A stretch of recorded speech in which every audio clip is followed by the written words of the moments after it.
শুভ দর্শক, 22 তারিখে যে বিশাল একটা চেঞ্জ আসছে স্কিলড ওয়ার্কারের ক্যাটাগরিতে। অনেক জব ওমিটেড হয়ে যাচ্ছে এবং স্যালারি থ্রেশহোল্ড বেড়ে যাচ্ছে। কেয়ার ওয়ার্কার ক্যাটাগরিতেও কিছু চেঞ্জ আসতেছে, ইন্টারন্যাশনালটা বন্ধ হয়ে যাচ্ছে। সো এই সংক্রান্ত কোনো প্রশ্ন এখনো কোনো ক্লায়েন্ট বা কোনো দর্শক করেন নাই। হয়তো অনেক দর্শকের মনে এটা আছে, অনেকে লাইনও পাচ্ছেন না, এটার জন্য আমি দুঃখিত।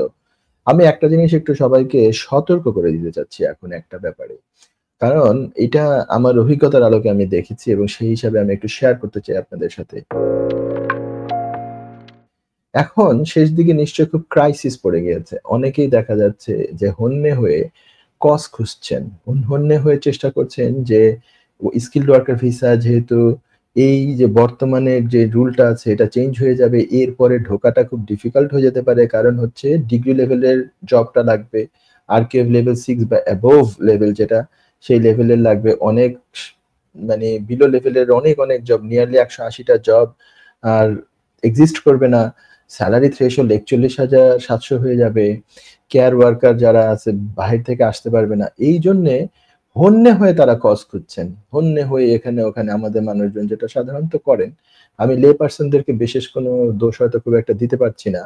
কিন্তু অনেক এজেন্ট আছে থাকে। এটা আমি দেখি, এটা তো আমাদের কমিউনিটির ভিতরে এটা একটা ওপেন সিক্রেট। মানুষ টাকা দিয়ে কজ কিনে এবং টাকা দিয়ে যে কজ কিনে আগেও দেখেছি যে অনেক সময় কজ কিনে কি করে, ফেক একটা কজ দিয়ে দেয় একটা এজেন্ট।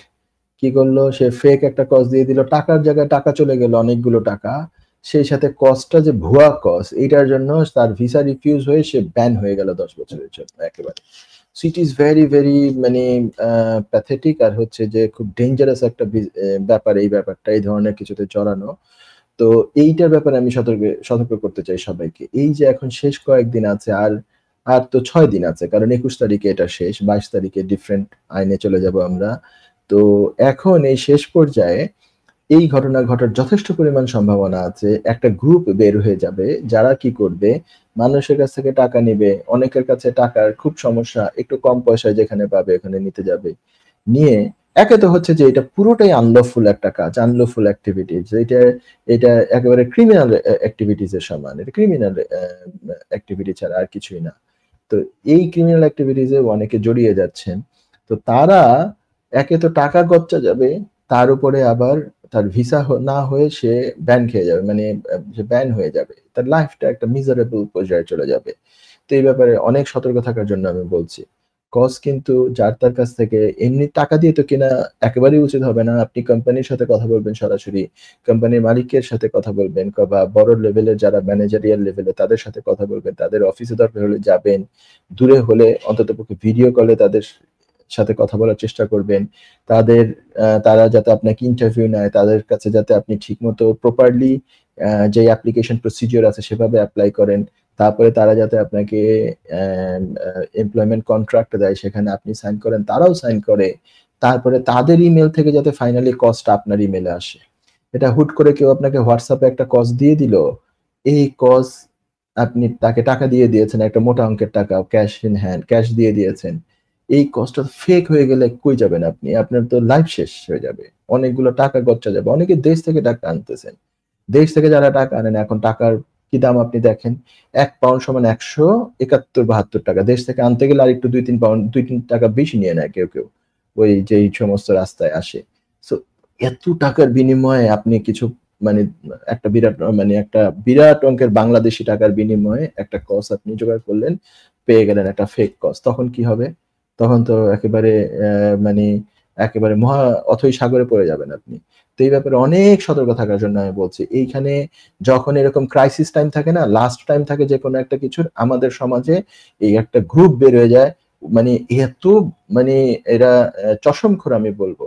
এত নিম্ন শ্রেণীর মানুষ এনারা। এনারা একটা মানুষকে টাকা নিয়ে একটা ফেক কজ ধরায় দেয়। ঠিক আছে? এরা এরা যারা করে এদের প্রতি আমার সামান্যতম কোনো মার্সি নাই, সামান্যতম কোনো সহানুভূতি নাই। এই ধরনের কাজ যারা করতে পারে, এটা চুরির চেয়েও খারাপ। এটা মানে যে চুরি করে খায় না, ছোটখাটো চুরিচামারি করে, এদের চেয়েও এই কাজটা খারাপ। যে ভিক্ষা করে তার চেয়ে তো অনেক খারাপ এটা। যে মানে এমনি ভ্যাগাবন্ড হিসাবে রাস্তায় ঘুমায়, সেও তার চেয়ে ভালো যে এইভাবে চিট করে একটা সাধারণ একটা ছেলের কাছ থেকে বা মেয়ের কাছ থেকে তার সহায় সম্বল সবকিছু বিক্রি করে দিয়ে টাকাটা দিল, তাকে ধোকা দিয়ে একটা ফেক কজ ধরায় দিল। এইটা থেকে কিন্তু নিজেকে আপনাকে রক্ষা করতে হবে। এই কয়েকদিন কিন্তু অতিরিক্ত সতর্ক থাকতে হবে। কোন রকমের রং প্রসেসে যাতে কজ কোনো আপনার হাতে না আসে, স্পেশালি এটা যদি মানি ইনভলভ থাকে। মানি ইনভলভের ব্যাপারে একেবারে মানে ডিসকারেজ করতেছি। একেবারে আমি বলছি যে এটা রং রং রং, এবং এটা রং করার জন্য আপনিও কিন্তু বিপদে পড়তে পারেন। আপনিও কিন্তু ধরা পড়তে পারেন যদি এখানে কোনো টাকার লেনদেন হয়। So make sure you don't get involved with such activities. এটা আপনার জীবনকে শুধু আরো খারাপের দিকে নিয়ে যাবে, ভালোর দিকে নেওয়ার তো প্রশ্নই ওঠে না। এই ব্যাপারে একটু সবাই সতর্ক থাকবেন। ধন্যবাদ। যুক্তরাজ্যের ভিজিটর ভিসা নিয়ে দুশ্চিন্তা? আপনার আত্মীয় বা বন্ধুর ইউকে ভিজিটর ভিসা রিফিউজড হয়েছে? আপনি কি জানেন হোম অফিসের এই সিদ্ধান্তের বিরুদ্ধে জুডিশিয়াল রিভিউ করা যেতে পারে? উইলডেন লিগ্যাল সলিসিটরস নিয়ে এলো ইউকে ভিজিটর ভিসা রিফিউজালের বিরুদ্ধে নো উইন নো ফি বেসিসে জুডিশিয়াল রিভিউ করার ব্যবস্থা। জি, ঠিকই শুনেছেন, নো উইন নো ফি।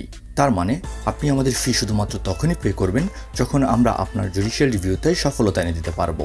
আমাদের রয়েছে দীর্ঘদিনের অভিজ্ঞতা সম্পন্ন দক্ষ ইমিগ্রেশন সলিসিটার্স, যারা সর্বোচ্চ গুরুত্ব সহকারে আপনার জুডিশিয়াল রিভিউ পরিচালনা করবে। বিস্তারিত তথ্যের জন্য যোগাযোগ করুন 0207 423 9977।